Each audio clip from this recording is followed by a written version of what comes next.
So this is the RvR video. This is the bit where we're actually going to give you the data, the facts, the actual bits and pieces that you've been clawing for and waiting for. Josh promised them on his last podcast. Now they're going to arrive. Just to make sure that we get it right, Jeff's off busy making the game.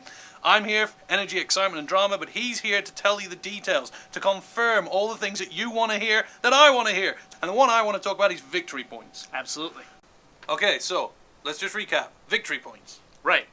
As you're playing through Warhammer Online and you advance through the tiers of gameplay, you accumulate what we call victory points. These points help your realm wrest control of zones away from your enemies. Controlling lower-tiered zones gives your realm an advantage in capturing the higher-tiered zones. We call that prior control. And everything leads up to siege and capture of your enemy's capital city. So these things are important. Very important. Okay, well, how do I get them? Well, pretty much anything you do earns victory points. But sort of in the broadest terms, there's the prior control and PvE, then there's instanced RvR in the form of scenarios, and there's open world RvR in the form of skirmishes and battlefield objectives. So there's 3 ways. Oh yeah, 3 ways.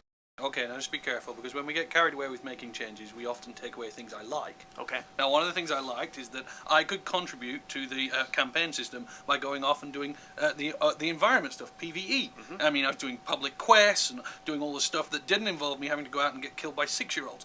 Is that... Don't tell me you've changed that. No, we've left in the significant part of the victory point system that's drawn from all of the non-RvR or PvE content in the game. So things like public quests, things like going out and engaging in the really interesting quest components of the game.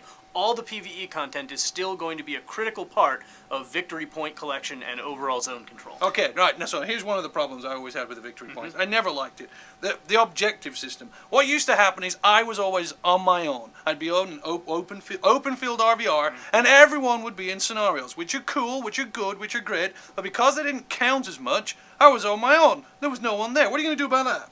Well, the first thing that we're doing is we're actually going and we're refactoring the importance of open world RvR. In the past, scenarios counted for significantly more victory points. Tell me about it! Than anything else in the game. Well now, because of the feedback that we got from valued players like Paul and you, we're going in, we're taking the open world RvR content and we're making that significantly more important to the overall war effort. Wait a minute. So people are going to be out in open RvR because it counts more. Yes. Well, that leads to another problem then that I have. I ended up playing tag in those areas. I'd run around, I'd go up to an objective, I'd go, tag, the objective's mine, I'd run off and collect another one. I never felt like I needed to defend them, I never felt that I got anything when I was doing them, and I could do it on my own. How are you going to get around to that? Well, the first thing that we're doing is we're bringing back something that we did in Dark Age of Camelot. We're bringing back keeps. So it's no longer going to be an undefended, unfortified position that a single player can just run in, tag, as you said, and take control of it and then move on to the next one. It's going to require effort, it's going to require a group, it's going to require significantly more fighting. We're really bringing the war back into open field RvR. So, keeps. Absolutely. Keeps, fortifications, stuff like that. It sounds cool, it's got to be cool. We've got to have great imageries behind us, and CJ will have done all his work. But I want to hear about them, I want to hear how great they are. So I'm going to run you through my basic idea. I'm in the beginning part of the game. Yep. I'm wandering off. I've now got a reason to do objectives, which is cool. I'm capturing objectives, which is cool. I'm not just going to see great big keeps right at the beginning. No. Early on, you're going to see initial fortifications. Walls, spikes coming up out of the ground. That's cool. Guards sort of patrolling around. Oh, guards. There's going to be guards. Oh, yeah. And when I capture it, will it look like it belongs... Like if orcs capture stuff, will it look very orky? Oh, yeah. Basically, there's going to be a themed version of each of the keeps. So depending on who's taking control of it, you're going to be able to look at that keep and go, oh, well, that's obviously a keep that the elves have controlled versus the orcs. So when you're doing the keeps, you've got these guards. These guards are there so that, what, if nobody's there and they try to attack it, I get told? That's part of the reason, but one of the other reasons is we want to make sure that in the event that you have gone out, you've been part of a guild that's gone and taken over a keep. Oh, wait a minute. Guilds take keeps? Oh, yeah. Oh, okay, so it's like a guild mechanic. Well, that's cool. Your guild will be able to go out, take over a keep, hang your heraldry from the wall, and have that sort of be visible to the public. Bragging rights. Yeah, bragging rights. You have, as a guild, gone out and controlled this part of the world.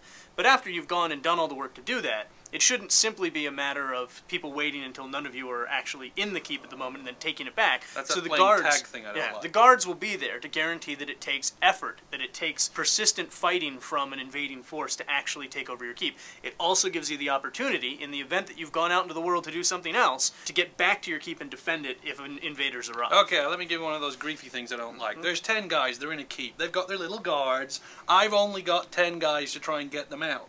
We're too equally matched. Surely I've got to have some way of getting into that keep. Is there anything going to help me? Battering ram might help. Battering rams! I get battering rams? We've got siege weapons. Oh, is that with your guild of Josh? Well, yes, the Josh Dwarven Guild has brought Josh's awesome siege weapons to the front. So you've taken over my keep? I'm attacking so your now keep. it what? So it's got dwarvy things in it? Now it's turning all dwarvy, and my guild banner is hanging over the side, flapping in the breeze. Well, I'll just get a bigger siege weapon. Well, I'd like to see you try. Well, I'll just get 2 battering rams and nail them together. Well, I'll get it's more the dwarves. orc way. I'll get more dwarves. Well, you're still going to die. We're going to fight we're going to be up on the battlements. multiple level attacks. My engineers are going to be shooting I'll down just get at you. more people in. Well, then I'll well, you're not going to win, I'm going to dump boiling oil on your head. It's too bad that the oil killed you. Okay, clearly we got a little excitable when we talked about keeps before. Sorry about that. That's because they're very, very exciting. Yeah, we're much better now. Let's really go over the specifics of keeps and sieges in open world RvR. Keeps will be permanent structures placed in strategic locations around the RvR territories. Battlefield objectives will still be a part of open world RvR, and in some cases will even play a part in keep capture. Anyone can participate in capturing a keep, but only guilds can claim them. Siege weapons can be built and used to capture keeps, although you can attack a keep without them. NPC guards will support whomever holds a particular keep, to ensure that keeps cannot change hands too easily. Keeps will have multiple levels of combat space, and no ladders.